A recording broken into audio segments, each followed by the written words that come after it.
तो देख लीजिए लिस्ट 9, लिस्ट 10, लिस्ट 11, लिस्ट 12 और रेडी फॉर पेमेंट लिस्ट भी जारी किया गया है।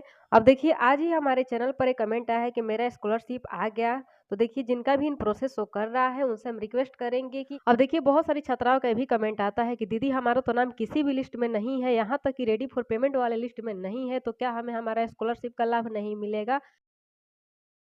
जय हिंद। देखिएगा जी बहुत सारी ग्रेजुएशन पास आउट छात्राओं के माध्यम से हमें जानकारी मिली है। उनका कहना है कि पहले हमारा नाम रेडी फॉर पेमेंट लिस्ट में था, लेकिन अब लिस्ट आगे बढ़ा दिया गया है। तो देखिए अब किसी का नाम लिस्ट 9 में, तो किसी का लिस्ट 10 में, किसी का 11 में, किसी का 12 में शो कर रहा है। तो चलिए देर ना करते हुए मेधासॉफ्ट वेबसाइट को ओपन करते हैं और चेक करते हैं कि पूरा मामला क्या है। चलिए गूगल पर टाइप करते हैं मेधासॉफ्ट। देखिए गूगल पर मेधासॉफ्ट टाइप करने के बाद सर्च बार पर क्लिक कर देना। हम सर्च कर देते हैं। अब देखिए जिनको नहीं पता है कि लिस्ट में नाम कैसे चेक किया जाता है कि किस लिस्ट में नाम है, उनसे हम रिक्वेस्ट करते हैं कि वीडियो को पूरा देखेंगी, एक भी स्टेप वो लोग मिस नहीं करेंगी, अन्यथा उनको फिर से कमेंट करना पड़ेगा और पूछना पड़ेगा। तो देख लीजिए ऊपर में ही वेबसाइट शो कर रहे थे, इस पर क्लिक करते हैं और आगे बढ़ते हैं। क्लिक करने के बाद कुछ इस तरह का इंटरफेस ओपन हो जाता है। अब देख लीजिए ग्रेजुएशन के लिए 2 लिंक यहाँ पर दिया गया है, लेकिन आप लोग अपना स्टेटस चेक करने के लिए चाहे लिस्ट में नाम चेक करने के लिए इसी लिंक पर क्लिक करेंगे, यानी कि नीचे वाला लिंक पर क्लिक करना है। हम क्लिक कर देते हैं और आगे बढ़ते हैं। तो देख लीजिए क्लिक करने के बाद कुछ इस तरह का इंटरफेस ओपन हो जाता है। स्क्रॉल करके थोड़ा हम लोग नीचे आएंगे। अब देख लीजिए यहाँ पर लिखा गया है रिजल्ट पब्लिकेशन बिटवीन 1/4/2021 टू 30/9/2023, यानी कि जिन भी छात्राओं का रिजल्ट 1 अप्रैल 2021 से लेकर के 30 सितंबर 2023 के बीच में आया है, वे लोग यहाँ से अपना स्टेटस देख पाएंगे। तो चलिए इस पर क्लिक करते हैं और आगे बढ़ते हैं। देखिए क्लिक करने के बाद फिलहाल यहाँ पर कोई भी आइकन शो नहीं कर रहा है, तो आइकन शो कराने के लिए यहाँ पर देख लीजिए 3 डॉट का ऑप्शन दिया गया है, इस पर क्लिक करते हैं और स्क्रॉल करके थोड़ा नीचे आते हैं और देख लीजिए यहाँ पर एक ऑप्शन है डेस्कटॉप साइट का, तो इस बॉक्स पर टिक करके अपने क्रोम ब्राउजर को डेस्कटॉप साइट में कर लेते हैं। अब देखिए जैसे ही हमने क्रोम ब्राउजर को डेस्कटॉप साइट में किया, यहाँ पर सारा आइकन शो करने लगा है, लेकिन लिस्ट में नाम चेक करने के लिए यहाँ पर देख लीजिए पेमेंट प्लस का आइकन दिया गया है, इसी पर आप लोग को क्लिक करना है। देख लीजिए लिखा गया है list of student for payment, इस पर हम लोग क्लिक कर देते हैं। अब देखिए लिस्ट में नाम चेक करने के लिए सर्वप्रथम आप लोग को अपना यूनिवर्सिटी सेलेक्ट करना होगा। जो भी यूनिवर्सिटी हो आप लोग सेलेक्ट कर लीजिएगा। अब देखिए ज़्यादातर कमेंट बाबा साहब भीमराव अम्बेडकर बिहार यूनिवर्सिटी के ही आते हैं, तो इसी को हम सेलेक्ट कर लेते हैं। और यहाँ पर देखिए अपनी यूनिवर्सिटी का रजिस्ट्रेशन नंबर आप लोग डाल दीजिएगा और रजिस्ट्रेशन नंबर सही से डालने के बाद यहाँ पर देख लीजिए लिखा गया है सिलेक्ट लिस्ट, तो इस पर आप लोग क्लिक करेंगी। तो देख लीजिए लिस्ट 9, लिस्ट 10, लिस्ट 11, लिस्ट 12 और रेडी फॉर पेमेंट लिस्ट भी जारी किया गया है। तो देखिए सबसे पहले लिस्ट 9 पर क्लिक करके आप लोग भी यहाँ से व्यू पर क्लिक करेंगी। अगर देखिए लिस्ट 9 में आप लोग का नाम होगा तो यहाँ पर आप लोग का पूरा डिटेल शो करेगा। अगर लिस्ट 9 में नाम नहीं होगा तो यहाँ पर नो रिकॉर्ड फाउंड लिख करके शो करेगा। इसी तरह से आप लोग लिस्ट 10 में, लिस्ट 11 में, लिस्ट 12 तक में अपना नाम देख सकती हैं। जिस भी लिस्ट में नाम होगा वहाँ पर शो कर देगा आप लोग का डिटेल वगैरह। अगर देखिए किसी भी लिस्ट में नाम नहीं होगा तो आप लोग रेडी फॉर पेमेंट वाले लिस्ट में जरूर चेक कर लीजिएगा। अगर उसमें नाम है तो अच्छी बात है, आप लोग को थोड़ा वेट करना पड़ेगा, लेकिन पेमेंट मिल जाएगा।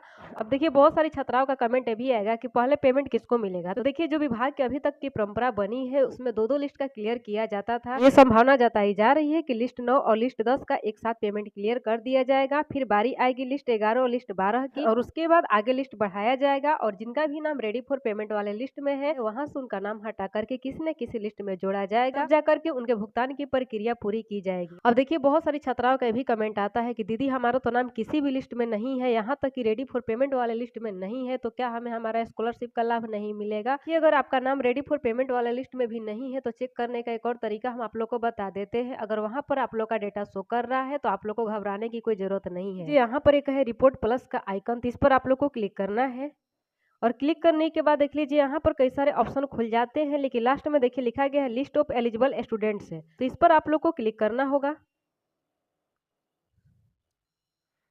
देखिए यहाँ पर सिलेक्ट यूनिवर्सिटी पर क्लिक करके आप लोग को यूनिवर्सिटी सिलेक्ट कर लेना होगा। यहाँ पर रजिस्ट्रेशन नंबर सही से दर्ज कीजिएगा और फाइनल ईयर फाइनल सेमेस्टर का मार्कशीट नंबर सही से दर्ज करके सर्च पर जैसे ही क्लिक करेंगी, अगर आप लोग का रिजल्ट यहाँ पर अवेलेबल शो कर देता है तो समझ लीजिए कि आप लोग स्कॉलरशिप का लाभ लेने के लिए एलिजिबल है।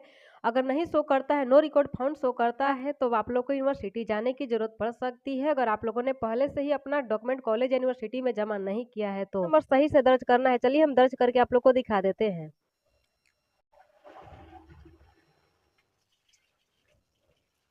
अब देखिए मेरे द्वारा सारा डिटेल सही से दर्ज कर दिया गया है। देखिए यहाँ पर सर्च का बटन दिया है, तो इस पर हम क्लिक करेंगे, आप लोग भी क्लिक कर दीजिएगा। क्लिक करने के बाद स्क्रॉल करके थोड़ा नीचे आइएगा, तो देख लीजिए यहाँ पर इनका रिजल्ट शो कर रहा है, रिजल्ट अवेलेबल, यानी कि इनका रिजल्ट पोर्टल पर अपलोड है, उनको लिंक दिया गया है ऑनलाइन आवेदन करने के लिए।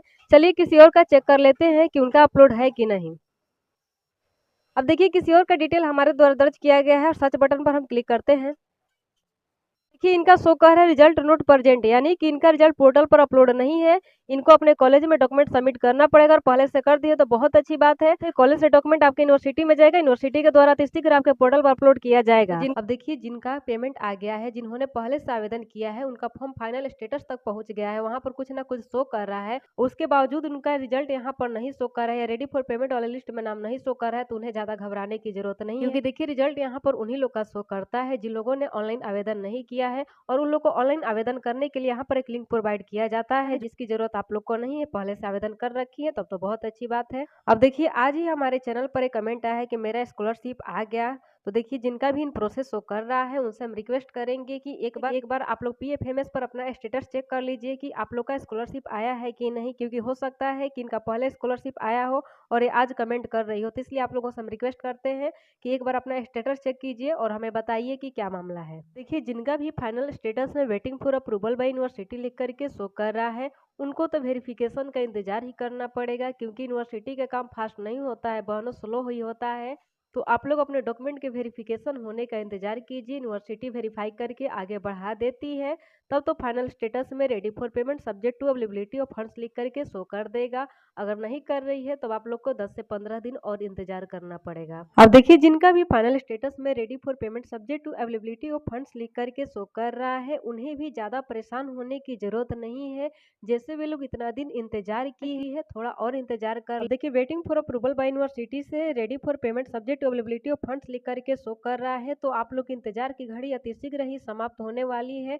यहाँ से आप लोग का फाइनल स्टेटस में इन प्रोसेस लिख करके शो करेगा और इन प्रोसेस जैसे ही लिख करके शो कर देगा, 7 दिन के अंदर आप सभी का पेमेंट डन हो जाएगा। अब देखिए जिनका भी इन प्रोसेस शो कर रहा है, अभी तक उनका पेमेंट नहीं आया है और किसी का 7 दिन से ज़्यादा हो गया है, तो ये तकनीकी समस्या हो सकती है, क्योंकि नियम तो यही है कि 7 दिन के अंदर पेमेंट डन हो जाए।